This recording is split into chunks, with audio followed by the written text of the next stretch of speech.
Hi, HR Nation. Welcome back to the HR Leaders Podcast, the show where we explore the future of work with industry experts and HR executives from the world's leading global brands. Today, we have a special guest on the show. We're joined by Sarah Aviram. Let me start that again. We're joined by Sarah Aviram, who's a remote work thought leader and author of the Amazon best-selling book, Remotivation. Welcome to the show. How are you? I'm doing great, Chris. Thanks for having me. First and foremost, just how have things been? How have you been holding up over the last year? I've been holding up. It's been a huge change from, my 2019, which we'll get into, but I was traveling and working remotely from around the world, and then suddenly it all stopped. So it's been a big change, but I'm healthy, I'm happy, so I can't complain. Yeah. And I suppose people listening, with the book, was this planned before COVID or after as well? It's really interesting. So in early 2019 is when I decided to work remotely for a year and kind of immerse myself in the future of work. And I convinced the CEO of my former company that, this was the future. We have to kind of figure out what are the opportunities, what are the challenges of remote workers? And the goal was for me to do my job remotely and report back on my learnings. And so the book itself wasn't specifically a goal, but in my head, I said, I have to find a way to capture everything I'm learning and combine, my HR expertise with what I was observing, and through research and focus groups and surveys that I was doing along the way, I decided the book would be the big project that would come out of it. So that's kind of the genesis of it. Yeah. And for anyone listening, obviously the byline is so it's a Remotivation, a remote worker's guide, ultimate guide to life-changing fulfillment. And I think a lot of people have felt that way, in terms of talking about ultimate guide to life-changing fulfillment. I think so many friends of family members of mine over the last year, more so in the last couple of months, are now changing roles, reevaluating their careers and what they really want to be doing with their time in their life. Right. As well. Absolutely. And what was so fascinating is that, I was working in a different country every month for 12 months, and I was in co-working spaces and kind of with a cohort of other remote workers all the time. And a lot of them thought, if I could just do my job remotely from anywhere in the world, I'm going to be super happy and fulfilled with my work. And that was maybe a short-term solution. But after a few months, they were like, I'm sitting on the beach in Bali working, and I still kind of feel unfulfilled. What gives, Yeah. And this was when the big realization came for me that it's not about where you work, really. It's about why you're doing the job. Are you motivated to do it? Are you growing? Are you learning? Are you challenged? Are you enjoying the work itself? And yes, our environment definitely impacts our happiness for sure.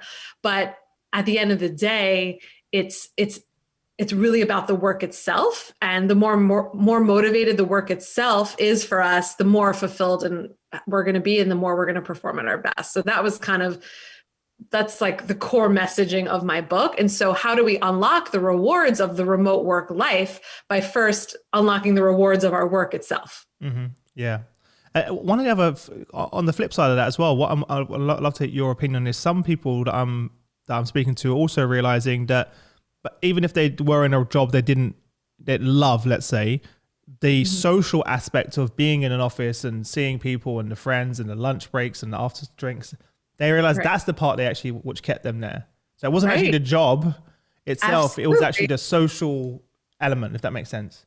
Yeah. Take that all away and you're just left with the work. And then you're like, wait, do I like this work? Yes. Yeah, exactly. 100%. Or was I just tolerating it because the people were so amazing? Yeah. Yeah. That was me, by the way. I'm saying that because that was me. I'd stayed in a job for a long time, and I enjoyed the job, but at the point where I was there for 10 years plus, what was keeping me there wasn't the work; it was the people. I love my team. I had great relationships. I enjoyed just interacting with the team on a daily basis.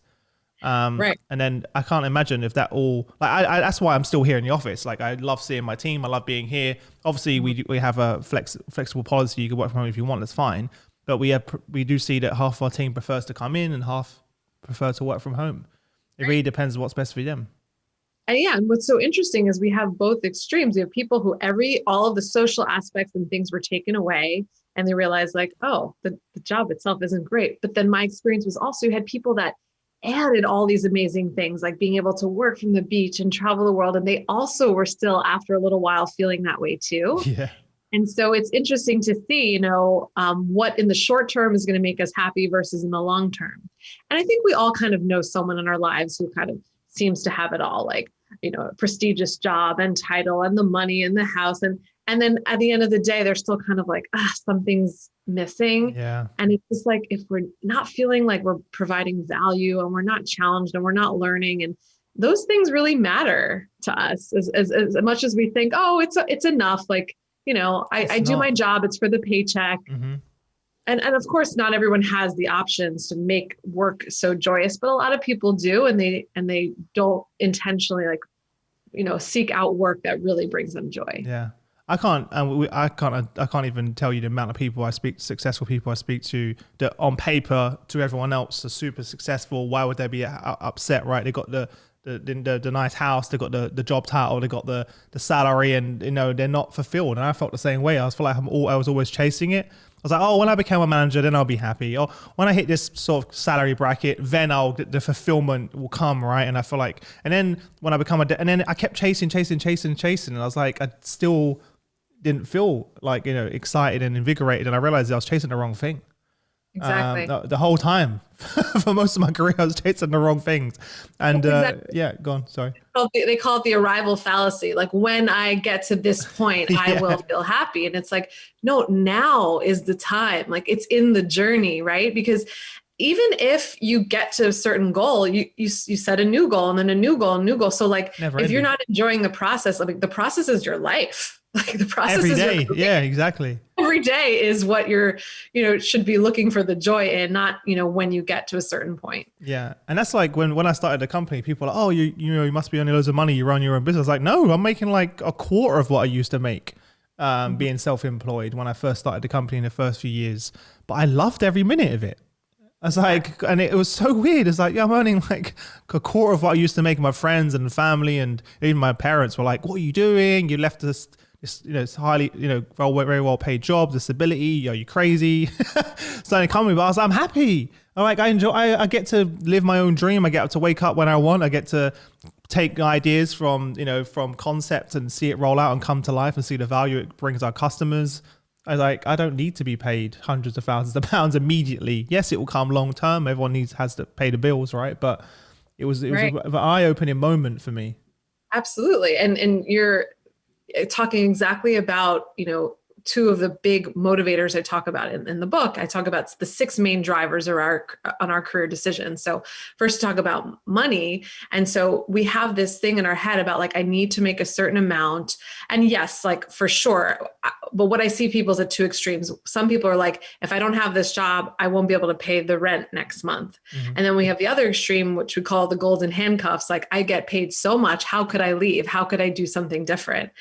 And once you kind of like remove some of this obstacles that you have with money, and then the next challenge or the next obstacle is your identity, which is something you discussed, like your association with the title you have or the prestige or the company or whatever it is you work with. Like, it's like, who am I if I'm not this person? And then you have the external pressure from your family and friends and partners and stuff. So I take people through how to, the 3 steps: minimize obstacles related to your money, your identity, and your routines.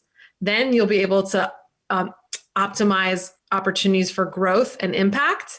And then finally realize joy and fulfillment. So it's that's the 3-step process in the book that I guide people through. I wish I had that book. I wish I had your book like 5 years ago. It would have helped me. Looks like you figured it out.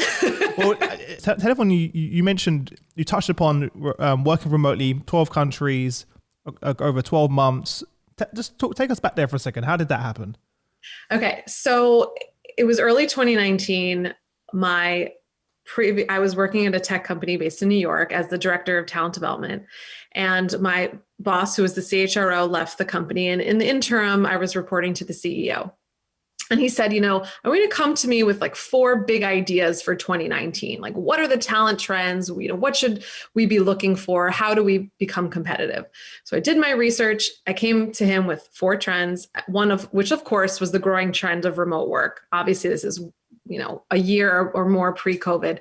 And, more and more companies were setting themselves up as remote first with totally distributed teams, no offices.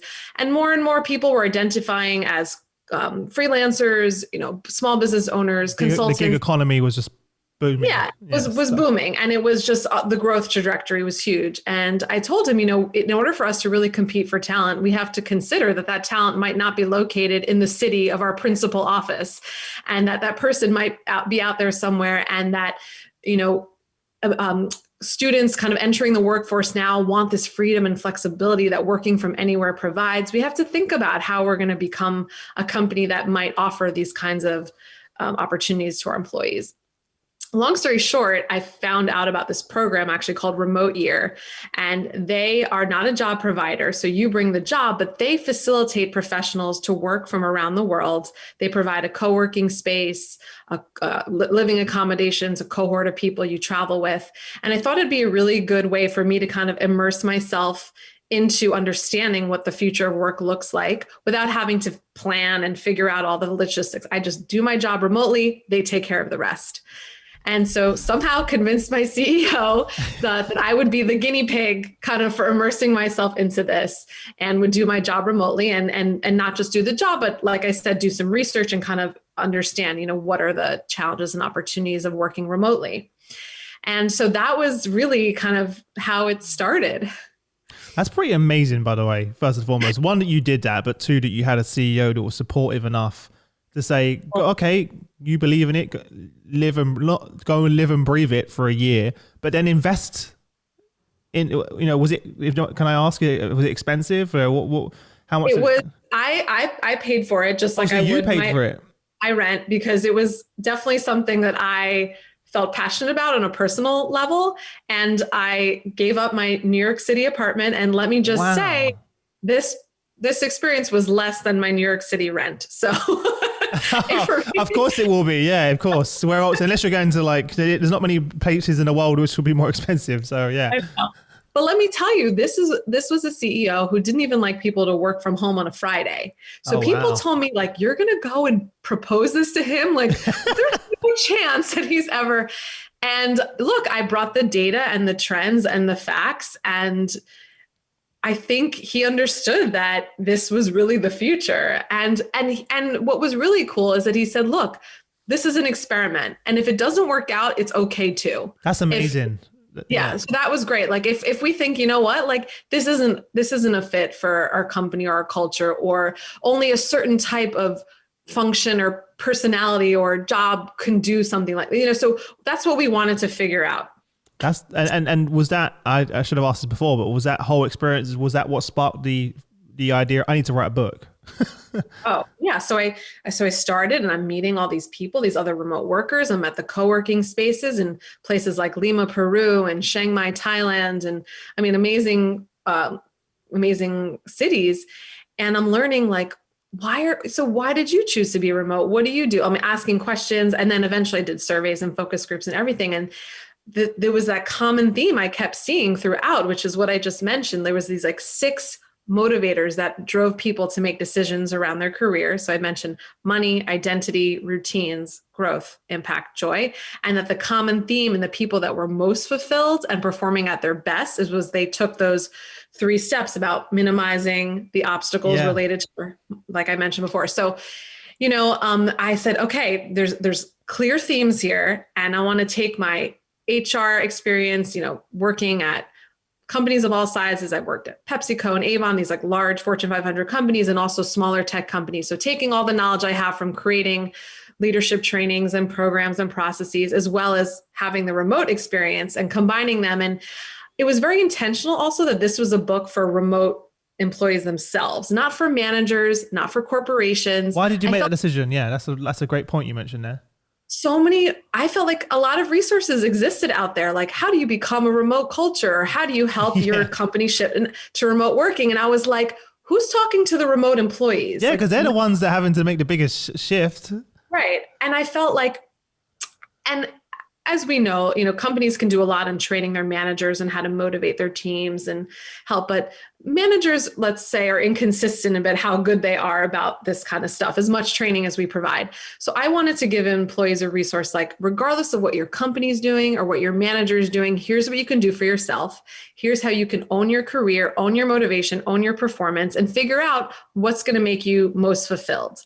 And so I felt like I really wanted that resource. And one thing I'll add, and I'm curious if you've ever had this conversation with any of your other HR leaders, is, when you work in HR in an organization, you're the voice of the employee, but you're also the voice of the company. And it's this balance of, am I representing the company's needs, or do I talk to the employee regardless of what the company's interests are, give them the best advice for themselves? And it's a balance. And when I was writing this book, I said, I want to just talk to the individual. I have no alternate agenda. I'm not representing anyone else. I'm really giving them the best advice that's for them. It's interesting because when you were explaining that, one of the thoughts I had was it would be a really, really cool idea for employers to gift your book to employees. The ones that are truly, care about their employees won't be worried about, oh, what if they read it and they may leave, etc. Because I feel like that would be a really cool, like, has anyone have you spoke to any companies that have done that? They should. Like, if anyone's listening right now, HR leaders, I'm sure there's some people listening, you should buy loads of copies of Sarah's book and gift them to your employees. That would be a really cool gift. Chris.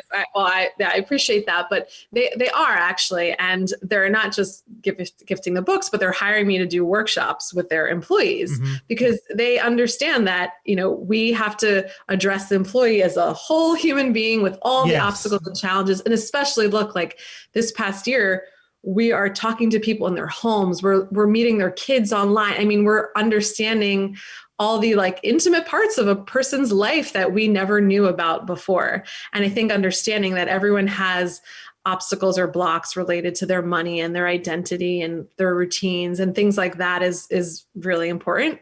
And companies beginning to I'll give employees the space to share that kind of stuff. They're hiring me to do workshops that are just focused on the employees' needs and what they're doing. That's great. I think they appreciate that angle, and the employees, of course, appreciate the company investing in them like that. Mm-hmm. Yeah, definitely. I think it's a win-win for everyone, to be honest. What would you say some of the big misconceptions that people and companies have about the ability to work remotely or where we work? Yeah, I think it's similar to what I mentioned before, that if people had the choice of where they can work, that's going to solve their maybe discontentment with their job or make them feel happier in their jobs. So it's not, again, it's yes, where we work can help to some extent, but at the end of the day, it's the work itself that needs to be engaging and motivating, not our environment. Yeah. So I think that's a misconception there. Because you've seen it the first few, maybe, and I'm thinking of friends and family and even my own team, the first, say, 2-3 months of lockdown, people are like, this is amazing. I'm working remotely, I get to do it. And then 6 months later, it's like, oh man, I want to get back in the office, or because they realize that isn't actually what makes you happy. It may be short term. It's like a holiday, right? Like for me, I'm a workaholic, to be honest. So I can't go on holiday for a certain amount of time before I'm like, I need to get back and do some work. So I enjoy 2-3 weeks off. It's fine. I very rarely take that, but I want to get back to really what I love and enjoy. But sometimes they realize it's the opposite. Actually, I don't enjoy sitting at home with, in an apartment, right? Where I get out of bed and I go over there and work there and get back in bed and go to sleep, and I get up and do the same thing over and over again, right? As well. It's not enjoyable after a certain amount of time for some people. Absolutely. And look, no one loves being trapped at home all the time, right? We want the options. And let's be clear, again, this is a global pandemic and it's not been the normal work from home. Of course. Yeah. Let's not forget about that. Go to the gym and you could meet a friend for lunch. Those things aren't available to us. However, the people that love their jobs, love them regardless of where they're doing them, right? And they still feel motivated, inspired, and trying to perform at their best. So, yeah. You talk about, I think we've already covered it a bit more, but how do you manage the challenges of work life, when it's happening in the same place, based on what we just said? Yeah. So a lot of people had to become remote kind of it was obviously last minute notice, no preparation, no choice in the decision during the global pandemic. So a lot of routines and arrangements were kind of set up quickly, whether those agreements were with your manager, with your partners, with your kids, whatever it might be. And then we kind of just fell into some routines that we maybe not necessarily have taken the time to examine. Are these working for me? Is this setup going well? Do I kind of need to renegotiate with any important people in my life, like how things get done, whether it's work or home life or whatever? So kind of taking the time to say, like, what what unspoken agreements kind of exist with important people in my life, or what unspoken expectations exist. Like, I always do this in the home, or I answer an email no matter what time of night because I'm home and my home is my office. Like, what exists and which of these agreements are not serving me? They're not helping me be productive. They're not helping my mental health, whatever it might be. And what do I need to kind of renegotiate with people in my life? So I think it's a simple but very powerful reminder, like, hey, is this working for me? Do I need to have a conversation with my manager about, hey, I feel like the expectation about this specific topic is X. I think I would like to discuss if we could do it a different way. So those kinds of conversations, I think, are very important to happen now that we're a year into this. I think in the beginning we were just all winging it. Right. Or we were trying to adopt the same models which we did when we were in the office, and which obviously didn't work, and we realized this doesn't work. Recently, someone wanted to set up a call with me, and they said, oh, I'll send you a Zoom link. And I said, how do you feel about phone call and we both go for a walk and we chat on the phone? And she said, I'm so glad you said that, because that sounds amazing. I've been looking at my screen all day, so we both walked outside in our respective neighborhoods, had a phone chat. We didn't need to share screens or anything like that at the time. So it was like, we got our exercise, we chatted, and we got away from the screen for, 20 minutes. I need to do a better job of doing that and going outside and have some calls. Yeah. One more thing I'll add, because I created a video about this on LinkedIn that people seem to really like. I talked about my fake commute. I said, back in the day when we used to go to the office every day, we had whatever from 20 minutes to an hour or more, people had by themselves reading a book, listening to a podcast, listening to the radio, taking a walk, whatever it was before you started your day and when you ended your day. So you had this physical marker of the beginning and the end of the day where you kind of let the thoughts of the day settle. And we don't have that anymore. Some people, their computer, their office is in their bedroom. They get out of bed, they pop open, they start going within 10 minutes of waking up. That was me. Yeah. So it's like, we need to remember, like, to mark, the beginning, end of the day in the way that feels like it gives us, energy, and it helps us settle down at the end of the day. So I did a video at, 5:30 p.m. one day I put on LinkedIn, like, okay, I'm time to do my fake commute. I ended the day. I'm going to walk around my neighborhood and come back in. And then there's no more computer. Like, that's it. This is the end of my day. Put a podcast in, had a good walk, just let the thoughts settle, and then came back in the house. And that was it, So I think people, it resonated with people because they're like, oh yeah, I don't miss commuting for hours, but I miss that me time. I miss that time at the end of the day. Yeah, me too. Because like my learning and my break was like an hour-long podcast on the way to work on the train, just sitting on the train, listening to whatever it may be, and then on the way home. So that's 2 hours that's dedicated to Chris every day, of just whether it's a podcast or even a movie or whatever, anything, whatever you want it to be. Just you, 2 hours, like, or in my case, and that was amazing. Like, very rarely, I can't even remember the last time I had 2 hours where it was just Chris time during the day. So I think, yeah, definitely being conscious about doing that. I have a small commute, but it's like 5 minutes now because like I live right. My office is really near to work, so I do miss that, to be honest. So I love that video. Is it a video? Is it a video you posted? I did a video on LinkedIn, yeah. Oh, I love that. I have to check it out. I saw, it'd be interesting now for some people to do, I'd love to see more people like listening and on LinkedIn do that type of video to see what their commute looks like in this day and age, like, but in the playful way that you did. That would be really cool. We should do like a LinkedIn challenge where people post videos and comment on it. We should do it. There's this kind of like big debate going on right now where we have, they said originally like a 2-class system, but I feel like there's maybe a 3-class system where we're going to have your remote workers, your blue collar workers who have to be there because they're literally on a production line or manufacturing, whatever it may be. And then you have the in-office workers.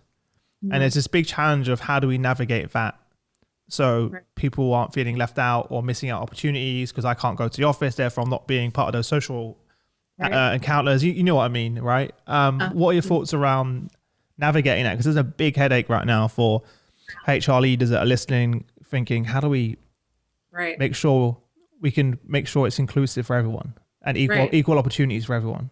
Yeah, it is really challenging because if you think about what we went through this past year, for most people that were in types of jobs that they're able to work remotely, it was a level playing field, right? Everyone was remote. No one was in an office. And there was no side conversations or, we don't forget about the person on the phone because no one was in the room. So it wasn't an even playing field. Now going back to this hybrid model, which a lot of companies have experienced before. I mean, if you have any employees that are outside of your principal office or work remotely or in a different geographical location, I mean, oftentimes there would be people in the conference room and then there's a couple people on the phone. And it is true that those people often kind of get forgotten about, or we forget to ask their opinion or call them out or, draw out questions from them. And I think we have to be uber conscious of when we need to do that and be inclusive of them, maybe have them lead the meetings sometimes, so they feel like they're in charge or, rotate who leads, do check-ins with them regularly. I mean, I love a lot of engineers use the Scrum model of daily stand-up check-ins, so just 3 basic questions, what did you do today? What did you do yesterday? What do you want to do today? And what obstacles are getting in your way? Just like making sure we're keeping a pulse on people by asking 3 simple questions. It doesn't have to be this long one-on-one every day, but kind of making sure that we're on the pulse of what people are feeling and seeing as we go back into this hybrid model.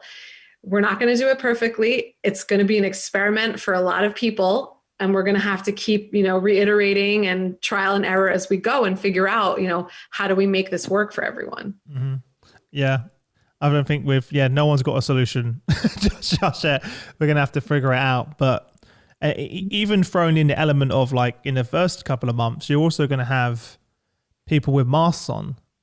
So then you're going to have people in the meeting room with masks on. Yeah. And then people coming in remotely. Yeah. It's going to be so weird because you're not even able to, you've got people in the room with masks, so you can't even see their facial expressions or engage them that way. Yeah. And then you've got someone at home. It's just going to be a bit of a mess for a long while, I think. We've never experienced something like this before because it's not just about, having some people in the office and some people at home. There's, like you said, there's people with masks. There's people that still have fears, people that are vaccinated, people that are not vaccinated. I mean, there's all these levels that we can't really predict how they're going to play out. And so the most important thing is to be really agile and flexible in the way that we're setting up new processes and programs and things like that, and just keep checking in with people and iterate as we go. Yeah. Do you think that now we're kind of moving to this remote first kind of model, that there's more emphasis or less emphasis on the employee to take charge of their career? I don't know if it's changed that much, to be honest. I don't know if, I think the take charge is, let me say this, let me figure out how to say this. So I think the take charge is, you have a choice now of where you can work. So it feels empowering to an employee and they think that they are taking charge. But if there's still no effort to support the employee in doing work that plays to their strengths and makes an impact and challenges them and is in their, areas of interest, I don't know how much just giving them a choice of where their work is going to help. It will help to a certain extent because some people like me, and I felt in the past, like sometimes I just need to do focused work without distractions. And I do that much better at home instead of sitting at a cubicle or an open floor plan where I keep getting interrupted every 5 minutes. Mm-hmm. And what could have taken me 5 hours took me 10 hours, right? So sometimes, yes, being at home is better. But if we're still not having discussions about the work itself and having these good career development conversations, I don't know how helpful it is to just give people the choice of where they work. Mm-hmm. It feels empowering, but at the same time, I think it's, again, to a certain extent, if we don't have those real conversations that are needed, it's only going to be a short-term positive solution. Yeah. What about from the perspective for a long time, it was, the companies were really holding a lot of the leverage, and it feels like that's shifted. Mm-hmm. The leverage has shifted back to employees in terms of their own choice. Do you think that that's the case? Yeah, I think that's the case. And look, it's a partnership, right? The employee has to own their career. They have to identify what it is that I want. What do I want to learn? What do I want to do? And then it's a conversation with the manager and the support of HR. Okay, well, how do we help you identify the opportunities to do that within this organization? So all these things are a partnership. But I agree, like the more that we can give or support employees in helping them own their careers and helping them answer the right questions, the more it's going to help our organization. Because I mean, even as you were saying before about your own career, like you're finally doing what you really love and enjoy. And because you love and enjoy it, you're putting in more effort, you're being resourceful, and you're working really hard. And it doesn't feel as much like, crazy work, but you're performing at a high level because you love the work itself. So how do we get employees to that level? We need to give them the tools and the resources to help them understand, like, what is that kind of work that's going to light a fire under them. Yeah. And it benefits them and the organization. 100%, because I've said this so many times on the show, like 90% of what I do here are ideas that I was trying to implement in my previous company. Mm-hmm. And I was expressing that I would love to have opportunities working on product development. I love to do a podcast. Literally, I remember trying to pitch the idea of, let's do a podcast, and all of these amazing HR executives, let's do a show where we can share the great work they have. And it was like, stay in your lane. Right? Every time it was like, stay in your lane. You're in sales, do sales, right? And a lot of the ideas that came to that, so companies need to be open to that, because they will lose talent, obviously, as well, but also the innovation that you're missing out on.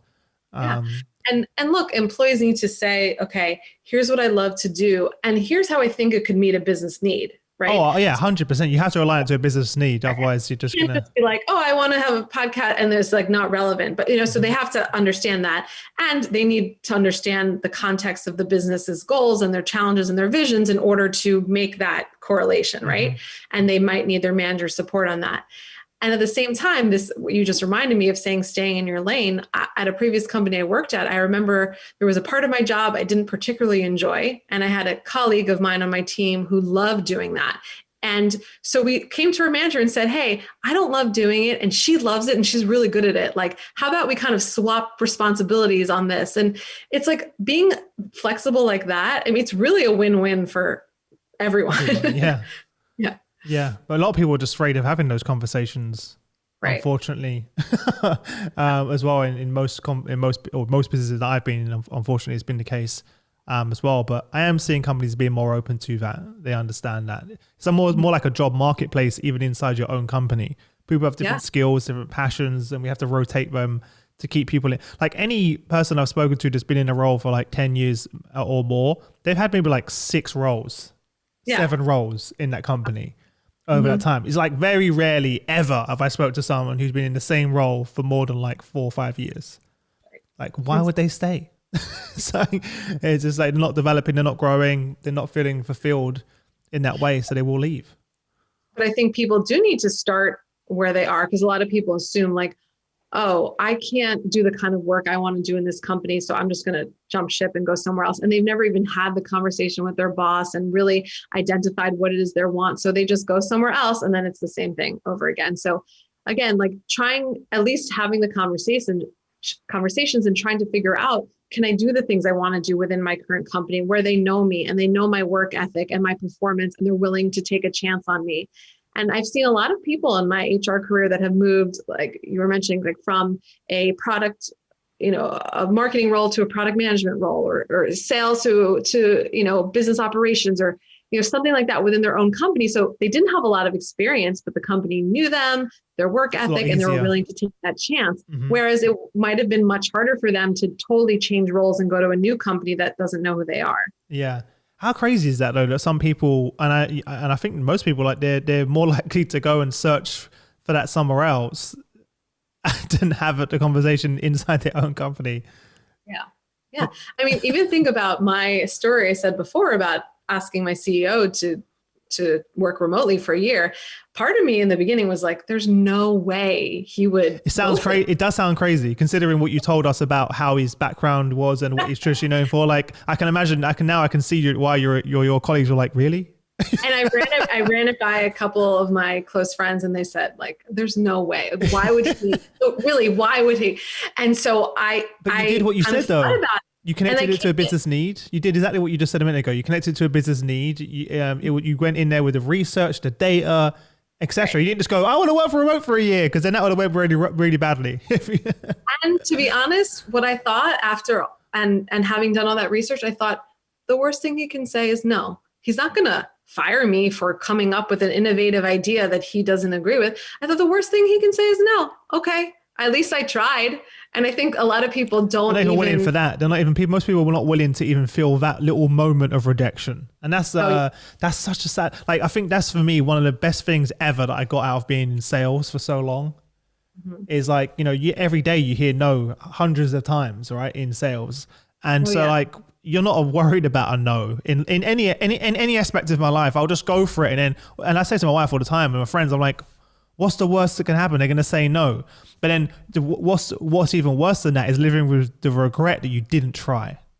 Oh, I can't even imagine. Like, the trajectory of my life has completely changed since he said yes. Everything. You got a best-selling book. You're traveling around the world. You're working with these amazing companies. It was my first and only meeting I ever had with him, and I had 15 minutes, and I proposed an idea like that. I was like, "Hey, this is my 15 minutes." Yeah, you made it count. You made it count. Yeah, like, just go for it. Like, I can't tell you. And let's be honest, for everyone listening, it ain't always going to work out like it did, for yourself, Sarah. And you all get, that was, your 15 minutes, and you made it happen. But the harsh reality is 99% of the time, it's probably not going to work. But if you don't go for it, then you never know. What's the main takeaway, or like main, if you speak to people that read the book, what's the main thing that they comment on that they've taken away from it? The comment on it, the main comment is that you can create your own version of success, and you define what that looks like for you. Mm-hmm. So I think that is the main comment there. Yeah. And I love the way you put that. It doesn't have to, it's for you. And that's a very specific part of it. It doesn't have to, there's no one size fits all. Everyone has different circumstances and what that looks like. And I think that's one of the hard things that people had to come to grips with, mm-hmm. is that there isn't no one size fits all model where it just works. It's taken the biggest remote work experiment of our lifetime for managers to understand that, like you said, it doesn't matter how many hours you spend in the office. By the way, half of the people spend that time on Facebook or Instagram. So, it matters the quality and the delivery of the products, of the deliverables of your employees. Yeah. Well, listen, before I let you go, if there's one parting piece of advice you would give to everyone, what would that be? And then where can people follow you, connect with you, and obviously grab a copy of the book? My biggest piece of advice would be to follow your joy. I'm so driven by joy that, like, for me to not kind of support people and helping them understand, like, what is it that's going to drive them and help them perform at their best and feel fulfilled. Like, that's like what I'm super passionate about. So I want to help people realize, like, that they could be a lot more fulfilled and happier and successful in their lives if they really find out what it is that's going to light them up. So that would be my big takeaway there.